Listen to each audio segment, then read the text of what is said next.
Dini Dedi dengan NIM 2248201149. Di sini saya akan membacakan tugas saya, yaitu tentang teknologi bahan alam. Yaitu pertamanya saya menuliskan pendahuluan, yaitu definisi teknologi bahan alam adalah metode atau pendekatan ilmiah yang digunakan untuk mengekstraksi, memproses, atau mengolah bahan alam menjadi produk bernilai guna tinggi. 1. Pemilihan bahan. Tujuan pemilihan teknologi itu adalah 1. Mengoptimalkan perolehan senyawa aktif. 2. Menjaga stabilitas dan kualitas bahan. 3. Meningkatkan efisiensi dan efektivitas proses. 4. Mendukung keberlanjutan dan keamanan lingkungan.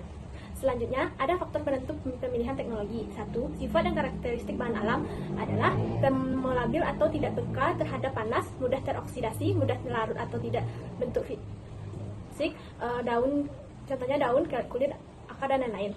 2. Jenis senyawa aktif yang diinginkan, yaitu alkaloid, flavonoid, minyak sirih, tanin, saponin, dan lain-lain. Pelarut dan metode harus sesuai jenis senyawa. 3. Skala produksi dan ketersediaan teknologi, yaitu skala laboratorium, UKM, atau industri besar, ketersediaan alat dan biaya operasional. 4.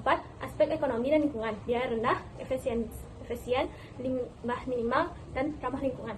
Selanjutnya itu ada jenis teknologi pengolahan bahan alam. Adanya yang pertama yaitu ekstraksi. Dimulai dari maserasi, itu adalah sederhana dan suhu ruang, soklet efisien untuk senyawa non-volatil, ultrasonik atau mikrogelombang itu cepat dan modern. Yang kedua itu distilasi uap, yaitu untuk pengambilan minyak asli dari sereh, cengkeh, dan jahe. Selanjutnya ada fermentasi, adalah menggunakan mikroba untuk meningkatkan nilai bioaktif. Selanjutnya ada pengeringan, ada freezer drying, menjaga struktur senyawa, dan ada spray drying untuk pembuatan ekstrak serbuk. Berikut adalah penyiapan bahan.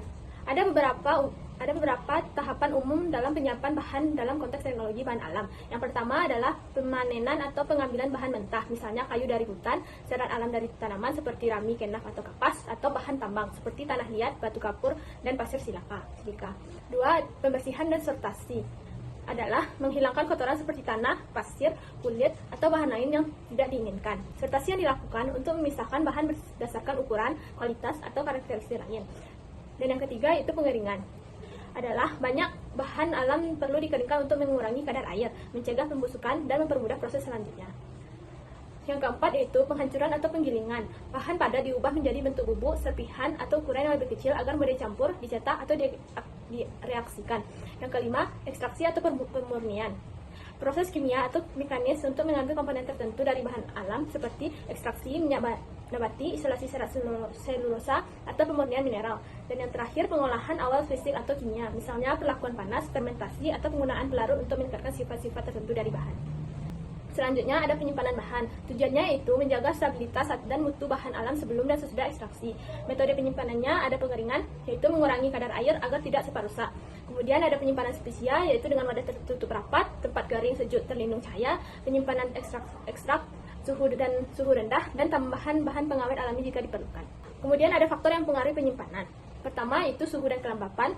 Tinggi dapat memicu pertumbuhan jamur dan degradasi senyawa aktif. Kedua, cahaya. Beberapa senyawa mudah rusak akibat paparan UV. 3. Wadah penyimpanan, guna bahan iner, kedapuran, dan cahaya.